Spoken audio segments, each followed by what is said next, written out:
I straightened my simple navy blazer as I walked into Davidson Technologies' mahogany-paneled boardroom, keeping my expression neutral despite the familiar dismissive glances from the executives gathered around the massive table. Their Rolexes glinted under the recessed lighting as they barely acknowledged my presence. Just another woman in a room full of men who thought they owned the world.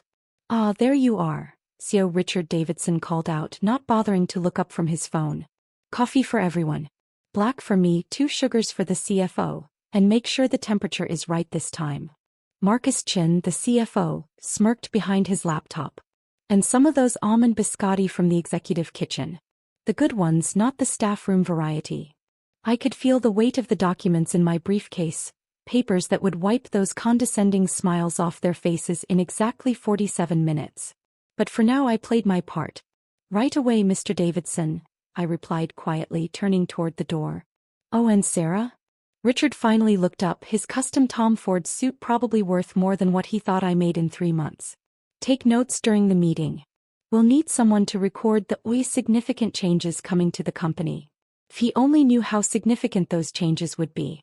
I'd spent the last 5 years methodically acquiring Davidson Technologies stock through various shell companies and private holdings.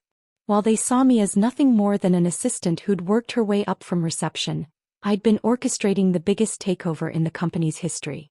Today's board meeting was supposed to be their triumph, the announcement of a merger that would consolidate Richard's power and push out the smaller shareholders. Instead, it would be the day they learned that their secretary owned 51% of their company. As I prepared their coffee in the executive kitchen, I checked my phone. A message from my lawyer. "All documents filed. Ready when you are." Another from my financial advisor. "Stock certificates authenticated. Control is confirmed."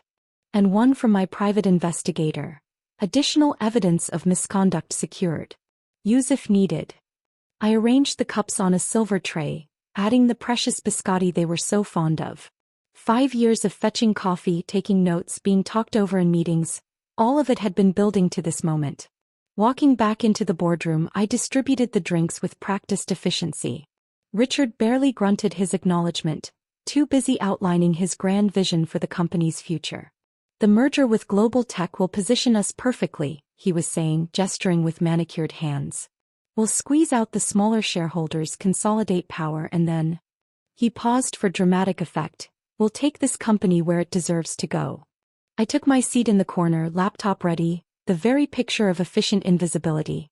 The board members ignored me completely, caught up in their plans to reshape a company they thought they controlled. "What about the minority shareholders?" Marcus asked, frowning at his spreadsheet. "There's been some unusual trading patterns lately." "Nothing to worry about," Richard waved his hand dismissively. "Probably just some day traders trying to make a quick profit. No one significant has acquired any meaningful position." I allowed myself a small smile as I typed, documenting their overconfidence for posterity. In less than half an hour they'd learn just how wrong they were. "Now," Richard stood up, straightening his tie, "let's vote on the merger proposal. Sarah, make sure you record each vote carefully.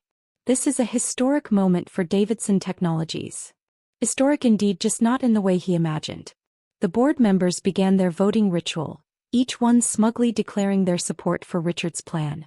They were so convinced of their invincibility, so secure in their power, that none of them had bothered to look closely at the recent changes in their shareholder registry. My phone buzzed silently, a text from my team. "Ready to proceed.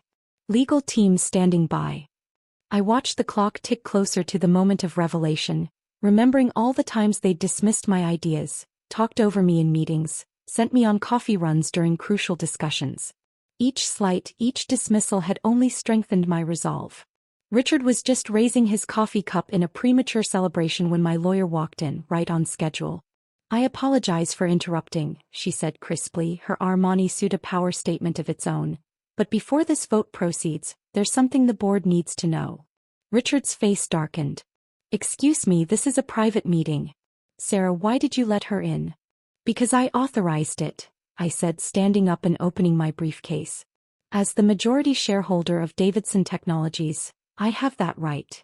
The coffee cup in Richard's hand froze halfway to his mouth. The silence that followed my statement was deafening.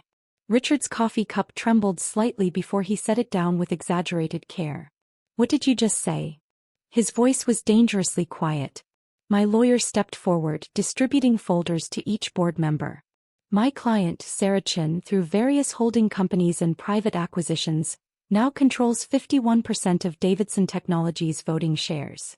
Marcus Chen laughed nervously, flipping through the documents. This is some kind of joke. She's a secretary. Executive assistant. I corrected, pulling out my own copy of the ownership papers. A position that gave me perfect access to watch how poorly you've been running this company. Did you really think no one would notice the inconsistencies in the quarterly reports? The inflated projections?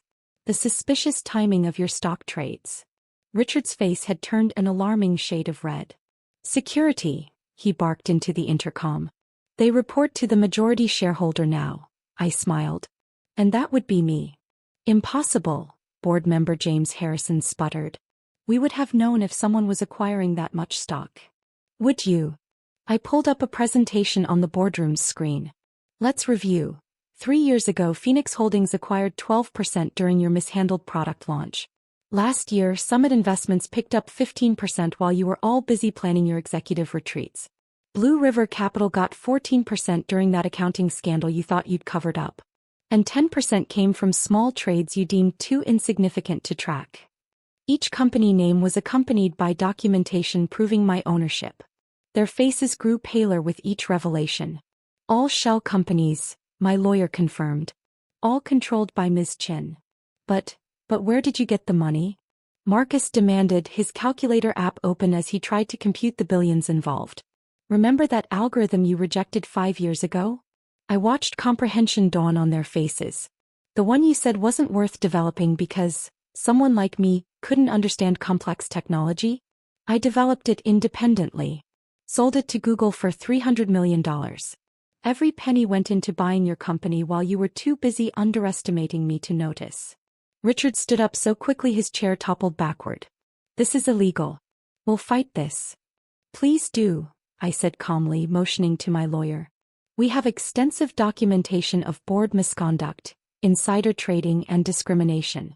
Would you like me to continue? The board members exchanged panicked glances. They'd always operated as if the rules didn't apply to them, secure in their power and privilege. What do you want? Richard finally asked, his arrogance cracking. Want? I moved to the head of the table, his seat. I want what I've earned. Control of this company. Your resignations. And, I paused, picking up his coffee cup, I want you to clean out your office by the end of the day. You can't do this, Marcus protested. The other shareholders are thrilled, I cut him off. I've spent years building relationships with them while you ignored their concerns. They've already pledged their support for the leadership transition. My phone buzzed right on schedule. Perfect timing. CNBC is about to announce the ownership change. Shall we watch? I turned on the boardroom's TV just as the breaking news banner appeared. Davidson Technologies undergoes surprise leadership change, secretive investor reveals majority stake. Richard lunged for his phone, but it was too late. The market was already reacting. The stock was soaring as investors celebrated the end of his mismanagement. You've been planning this for years, James Harrison whispered, finally understanding. Every coffee run, every meeting note, every time we ignored you, was an opportunity to learn exactly how to take this company from you, I finished. Consider it a lesson in paying attention to the people you underestimate. My lawyer began distributing another set of documents. These are your severance agreements. Generous considering the evidence we have. I suggest you sign them. And if we refuse? Richard challenged, though his voice lacked its usual authority. I smiled, picking up his precious biscotti. Then the SEC gets a very interesting file about certain offshore accounts and backdated stock options. Your choice. One by one they signed. Each signature representing years of dismissal, discrimination, and disrespect being repaid with cold corporate justice. Oh, and Richard? I called as they filed out, defeated. The temperature of your coffee was perfect every time. I just enjoyed watching you complain. As the door closed behind them, I sat in the CEO's chair, my chair now, and looked out at the city skyline. The view was different from this side of the table. My phone was already buzzing with messages from reporters, investors, and board members who hadn't been present. But one message stood out from Richard's wife. Is it true? Tell me my husband didn't lose our company to his secretary. I typed back, former secretary. Currency. And yes, it's true.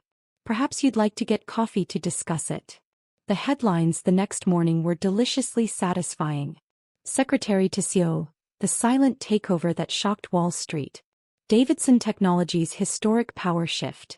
How an assistant outmaneuvered the board. From coffee runs to corner office. The billion-dollar coup. Sitting in my new office, formerly Richard's sanctum of mahogany and masculinity, I watched the business news channels scramble to tell my story.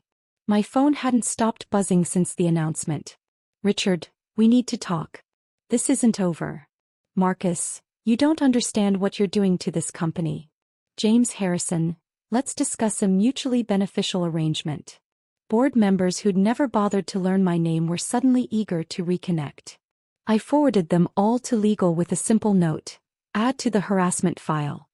My new executive assistant, hired based on qualifications, not gender, entered with the morning briefing. The transition team is ready.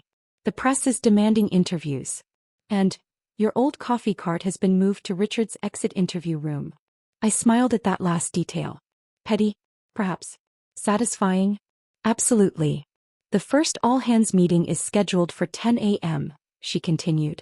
And HR reports that Richard's little black book of favored employees has been found. Perfect timing, I nodded. Have them cross-reference it with complaints that were mysteriously dismissed over the years. My phone lit up with a message from my head of security. Mrs. Davidson is in the lobby demanding to see you. I checked the security feed. Caroline Davidson, in her designer suit and pearls, looked like she'd aged a decade overnight. Gone was the woman who'd once asked me to pick up her dry cleaning because that's what assistants are for. Send her up, I decided. And bring 2 coffees. The good kind from the executive kitchen. Caroline burst in moments later, her perfect composure cracking. You manipulative little dash. Careful, I interrupted, gesturing to the seat across from my desk. Everything in this office is recorded now.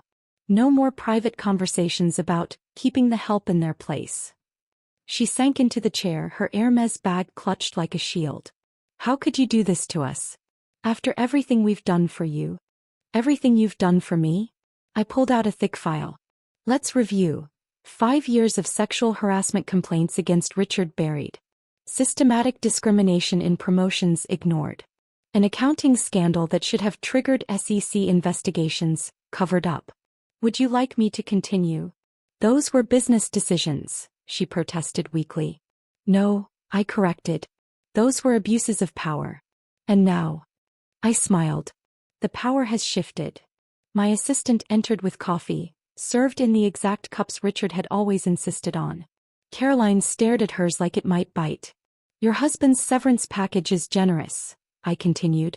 More than he deserves given what we found in his private server. The offshore accounts. The insider trading. The executive retreats that somehow always included young female employees. Caroline's hand trembled as she reached for the coffee. What do you want? Want? I already have what I want. The company, the power, the vindication. But since you're here. I leaned forward. Remember last year's charity gala? When you told the board members not to listen to my presentation because secretaries should be seen, not heard? She flinched at the memory. That presentation was about restructuring the company to increase efficiency and eliminate waste. They ignored it because of you. Now. I handed her a document. Those same changes will save us $100 million annually. And you get to watch from the outside as I implement every idea you dismissed. Richard will fight this, she threatened. He has connections. Had connections, I corrected, turning my laptop to show her the latest stock prices. Amazing how quickly people distance themselves from a fallen CEO.